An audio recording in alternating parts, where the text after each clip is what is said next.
the President of the United States leads the nation in tribute to its Navy. It's Navy Day 1941, and everywhere today Americans have been glorifying their first line of defense. Tonight, these celebrations are to be climaxed with a speech by President Roosevelt, who at this moment is honor guest at a banquet sponsored by the Navy League of the United States here at the Mayflower Hotel in the nation's capital. The Navy League dinner here in Washington is one of more than 100 banquets being held throughout the country. All the diners will hear the chief executive's remarks. The President arrived here at the hotel just a moment ago and will be introduced by Colonel William J. Donovan, Coordinator of Defense Information and Master of Ceremonies at this dinner. Colonel Donovan. Ladies and gentlemen, the Commander-in-Chief of the Army and the Navy, the President of the United States.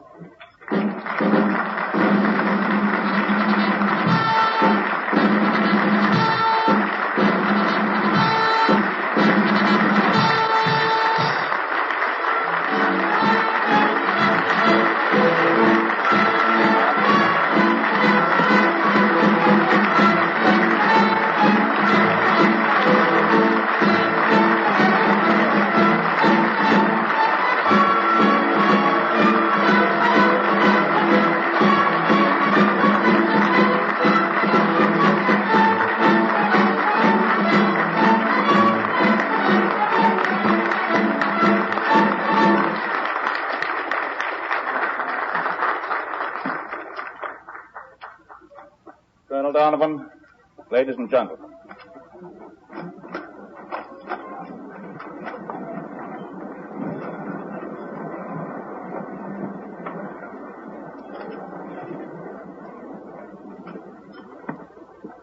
"5 months ago tonight, I proclaimed to the American people the existence of a state of unlimited emergency. And since then, much has happened. Our Army and Navy are temporarily in Iceland in the defense of the Western Hemisphere. Hitler has attacked shipping in areas close to the Americas, in the North and South Atlantic. Many American-owned ships have been sunk on the high seas. One American destroyer was attacked on September 4th. Another destroyer was attacked and hit on October 17th. 11 brave and loyal men of our Navy were killed by the Nazis. We have wished to avoid shooting, but the shooting has started, and history has recorded who fired the first shot. In the long run, however, all that will matter is who fired the last shot.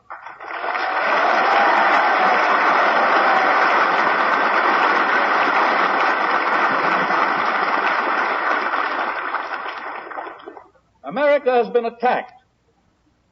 The United States ship Connie is not just a Navy ship. She belongs to every man, woman, and child in this nation.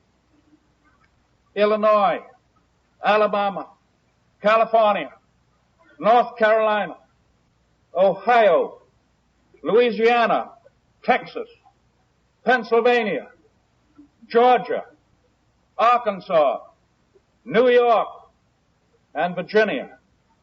Those are the home states of the honored, dead, and wounded of the Connie.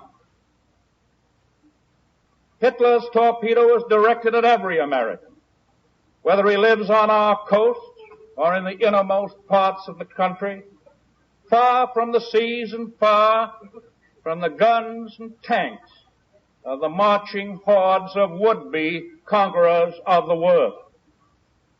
The purpose of Hitler's attack was to frighten the American people off the high seas, to force us to make a trembling retreat. This is not the first time that he has misjudged the American spirit, And today that spirit is aroused. If our national policy were to be dominated by the fear of shooting, then all of our ships and those of our sister republics would have to be tied up in home harbors. Our Navy would have to remain respectfully, abjectly behind any line which Hitler might decree on any ocean as his own dictated version of his own war zone. Naturally, we reject that absurd and insulting suggestion.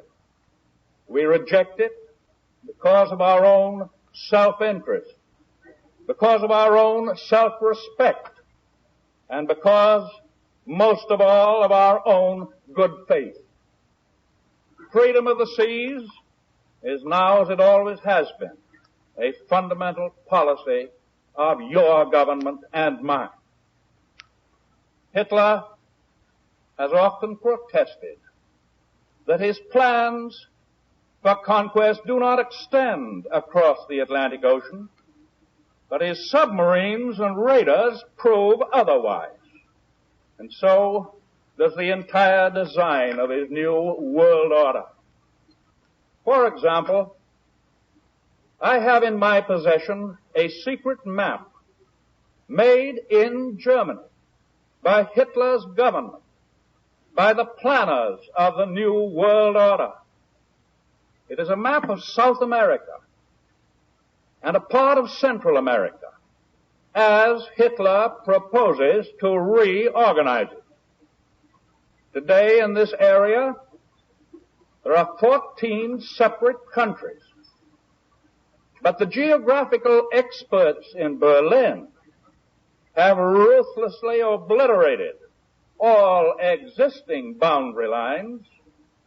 They have divided South America into 5 vassal states, bringing the whole continent under their domination. And they have also so arranged it that the territory of one of these new puppet states includes the Republic of Panama and our great lifeline, the Panama Canal. That is his plan. It will never go into effect.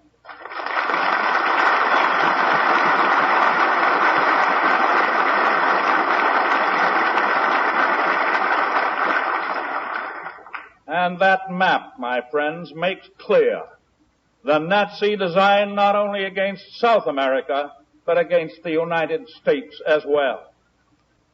And your government has in its possession another document, a document made in Germany by Hitler's government.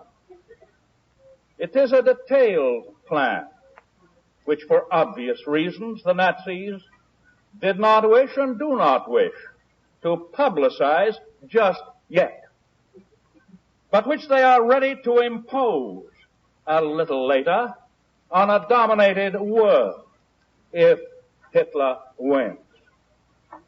It is a plan to abolish all existing religions, Catholic, Protestant, Mohammedan, Hindu, Buddhist, and Jewish alike.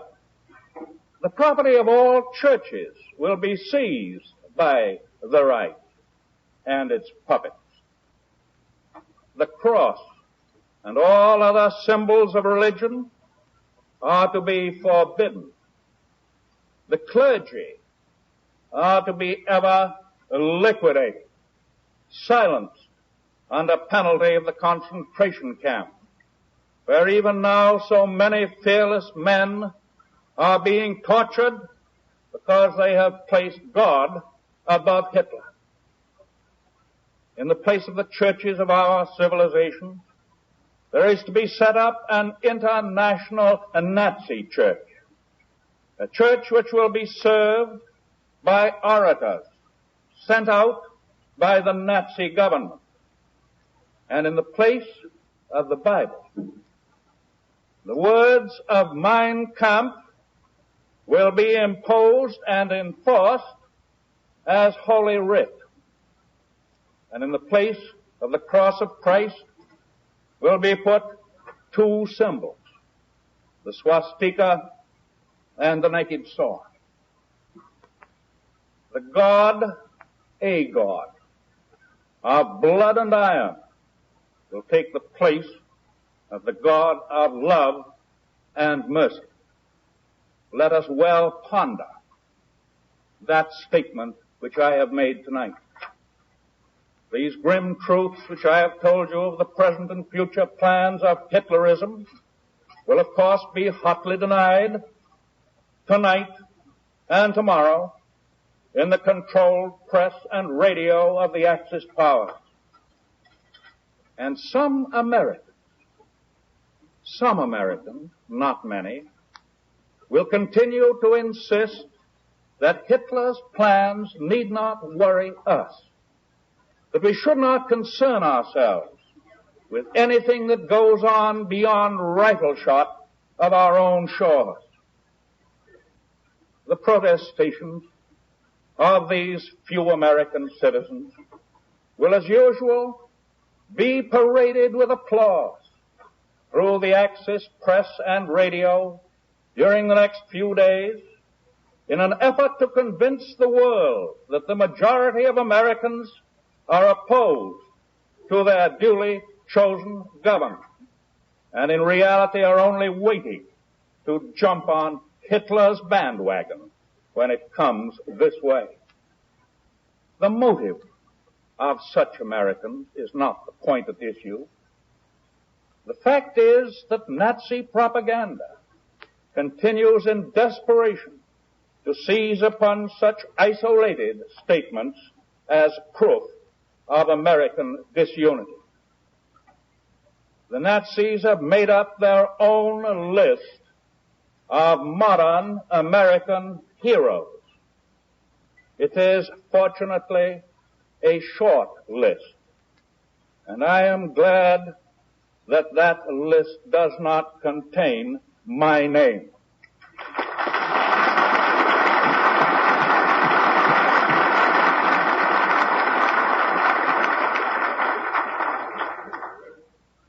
And so, all of us Americans, of all opinions, in the last analysis are faced with a choice between the kind of world we want to live in and the kind of world which Hitler and his hordes would impose upon us.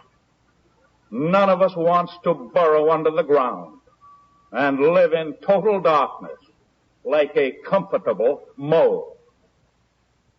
The forward march of Hitler and of Hitlerism can be stopped, and it will be stopped.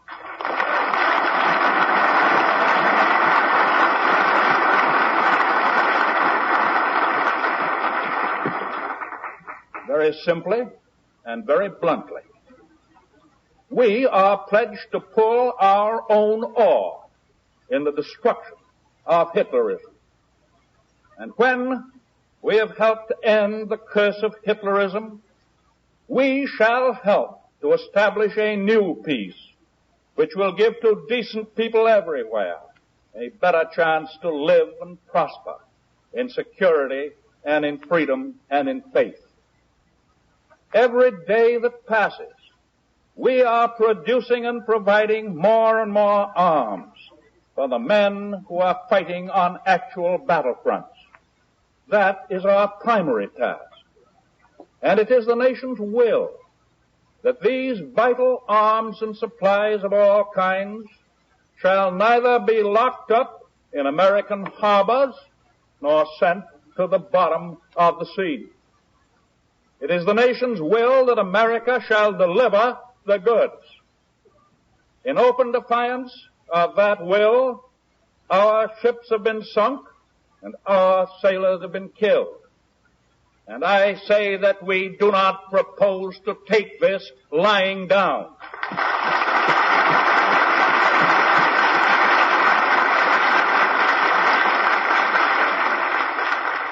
That determination of ours not to take it lying down has been expressed in the orders to the American Navy to shoot on sight and those orders stand. Furthermore, the House of Representatives has already voted to amend a part of the Neutrality Act of 1937, today outmoded by force of violent circumstances. And the Senate Committee on Foreign Relations has also recommended the elimination of other hamstringing provisions in that act. That is the course of honesty and of realism. Our American merchant ships must be armed to defend themselves against the rattlesnakes of the sea. Our American merchant ships must be free to carry our American goods into the harbors of our friends. And our American merchant ships must be protected by our American Navy.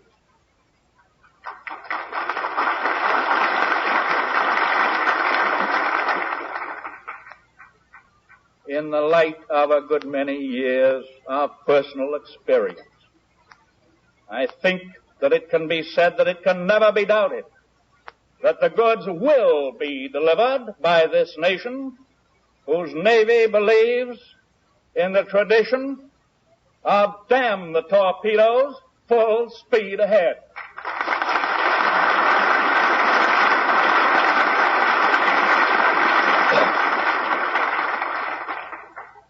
Yes, our nation will and must speak from every assembly line. Yes, from every coal mine.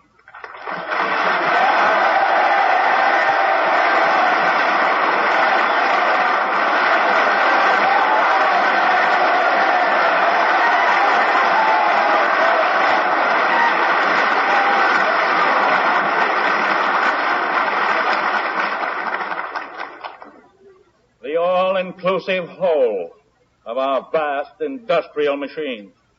Our factories and our shipyards are constantly expanding.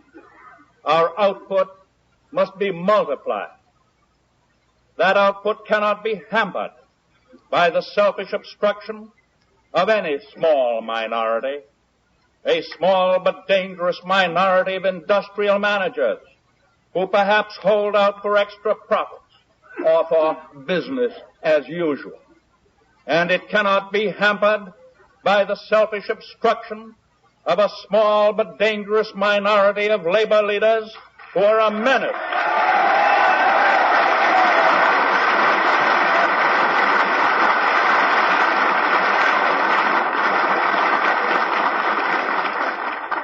For labor as a whole knows that small minority is a menace to the true cause of labor itself, as well as to the nation as a whole.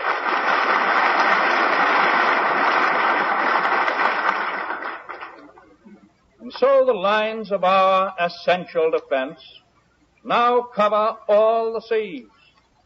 And to meet the extraordinary demands of today and tomorrow, our Navy grows to unprecedented size. Our Navy is ready for action. Indeed, units of it in the Atlantic Patrol are in action. Its officers and men need no praise from me. Our new Army is steadily developing the strength needed to withstand the aggressors. Our soldiers of today are worthy of the proudest traditions of the United States Army. But tradition cannot shoot down dive bombers or destroy tanks.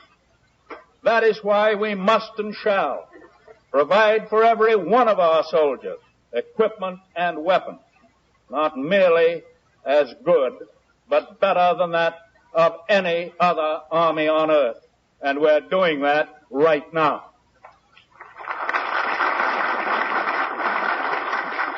For this and all of this is what we mean by total national defense. The first objective of that defense is to stop Hitler. He can be stopped and can be compelled to dig in. And that will be the beginning of the end of his downfall. because dictatorship of the Hitler type can live only through continuing victories and increasing conquest. The facts of the year 1918 are proof that a mighty German army and a tired German people can crumble rapidly and go to pieces when they're faced with successful resistance. Nobody who admires qualities of courage and endurance can fail to be stirred by the full-fledged resistance of the Russian people.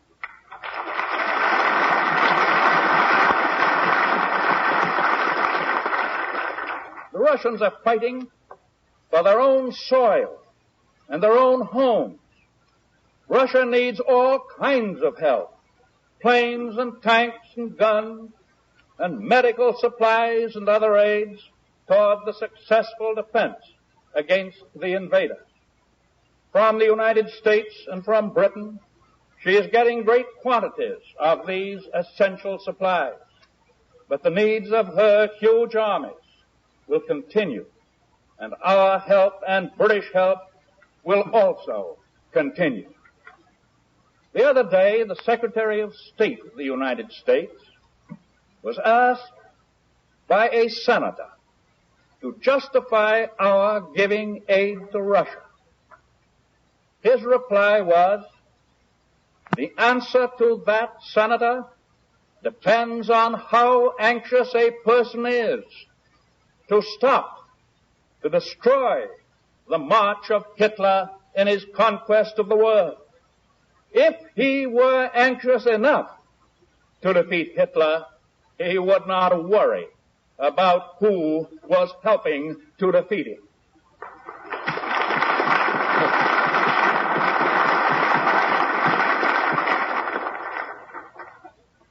Upon our American production falls the colossal task of equipping our own armed forces and helping to supply the British and the Russians and the Chinese. In the performance of that task, we dare not fail, and we will not fail. It has not been easy for us Americans to adjust ourselves to the shocking realities of a world in which the principles of common humanity and common decency are being mowed down by the firing squads of the Gestapo. We have enjoyed many of God's blessings. We have lived in a broad and abundant land, and by our industry and productivity, we have made it flourish. There are those who say that our great good fortune has betrayed us, that we are now no match for the regimented masses who have been trained in the Spartan ways of ruthless brutality. They say that we have grown fat and flabby and lazy, and that we are doomed. But those who say that know nothing of America or of American life. They do not know that this land is great because it is a land of endless challenge. Our country was first populated, and it has been steadily developed by men and women in whom there burned the spirit of adventure and restlessness and individual independence, which will not tolerate oppression. Ours has been a story of vigorous challenge, which has been accepted and overcome, challenges of uncharted seas, of wild forests and desert plains, of raging floods and withering droughts, of foreign tyrants and domestic strife, of staggering problems, social and economic and physical. And we have come out of them, the most powerful nation and the freest in all of history.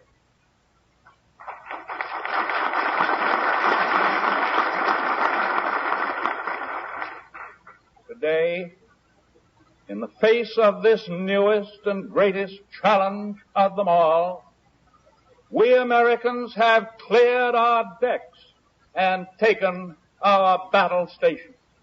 We stand ready in the defense of our nation and in the faith of our Father to do what God has given us the power to see as our full duty.